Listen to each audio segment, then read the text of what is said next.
Well, hey guys, welcome to the channel. It's good to have you. I suspect most of you recognize this car. This is a Porsche 911 GT1, the number 8 car, which raced initially in 1998. This particular model is an HPI model, which means yes, yes, yes. The rear cover comes off of it, shows the engine detail. It's very, very cool. It comes on a plastic base with a very nice jewel cover. It's quite frankly, it's a bit of a pain in the ass to handle because the rear does come off. The wing is very, very fragile, as is the antenna and the mirrors on it. So you really have to be careful handling this. I almost wish they'd made this out of resin instead of diecast. It is made of diecast, as it would be easier. Anyhow, a little bit about this. This particular car was made to compete in the FIA GT1 class in 1998. They were supposed to build 20 of these in order to qualify for modulation. However, they only made one, and that particular car is in the Porsche Museum, I believe, and it's worth a small fortune. It was called the Straben version, or the street version. This particular car featured a 3.2-liter water-cooled M96 80 flat 6 twin turbocharged mid-engine. We're going to take a look at that in a moment. With a 6-speed sequential transmission.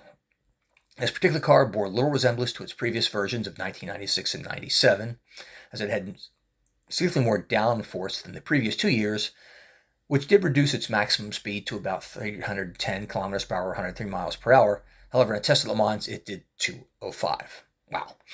The number 26 car was the winning car, and you've probably seen my video of that. I have that at the 24 Hour of Le Mans, and was driven by 3-time winner Alec Mish, David Artelli, and Laurent Arello. They were not the drivers of this car.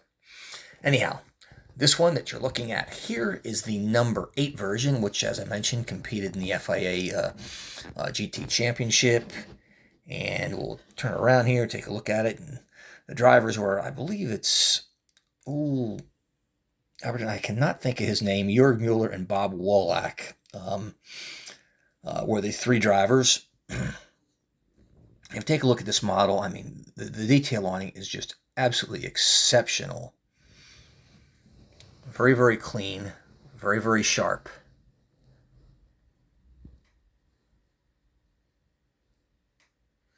And it's got that iconic livery that I just think is absolutely stunning. Now, I have Onyx versions of this car as well. In fact, I've got 2 of them, and I'm going to compare them. The shape of this one and the molding is much better than that of the Onyx.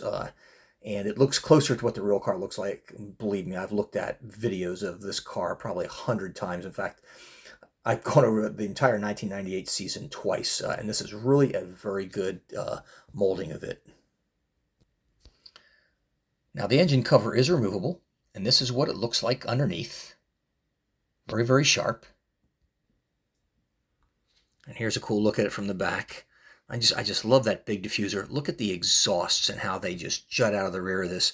And if you follow the exhaust, you can follow it all the way into the engine if you take a look in there. You just have to kind of follow it and see where it goes. Suspension's there, turbochargers, air cover. Look how that flows into the molding of the car, particularly the air vent on the top to bring air to cool those turbochargers that's got in there. And just absolutely gorgeous work that they did with this. And here's a good look at it from the rear with the engine cover placed back on top of it. Very, very nicely done. Now, folks, this is a beautiful car. These are fairly pricey models. It's hard to get them under $100. I did with this particular one, but I'm not sure that I would do it again. The main reason being because the rear engine compartment is removable and it's very, very heavy. You know, bear in mind, this is die-cast. This is not made of resin. It's very, very heavy. Therefore, you have to tape it when it's in storage in order to keep it from, coming off, potentially breaking the mirror. Also, the rear wing is I tried gluing it onto the main body. It was almost impossible to do it. Because the wing itself and the arms of it are plastic, I was able to glue them. They do come separate, and it was a royal pain in the ass to do so. But nevertheless, it makes for a very, very nice looking model. Now, to be honest with you, I'm not sure if they printed Warsteiner here on the wrong side, because I believe Warsteiner should be facing the front, and it only works this way. And if you take a look at it underneath, you can see everything there, which, normally, should be under the wing, facing this direction, the Blystein and the Mobile 1 that you have on there. So I wonder if that was a mistake, or maybe that was the way the number 8 car looked like. I've had a very, very hard time trying to find it and verify it from the video footage that I've seen, because I know the number 7 car, which I have made by Onyx, has Warsteiner facing the opposite direction. So I'm just not sure about that detail. But folks, otherwise, this is an absolutely beautiful model. I think it is really, really nicely done. I love this particular one because it has the yellow accents as opposed to the orange or red that you have in the number 7 car and the 26 car that won the 24 Hours Le Mans. Anyhow, let me know what you folks think of this. If you've got HPI cars, let me know. Let me know what you think of them. Appreciate your watching. See you next time.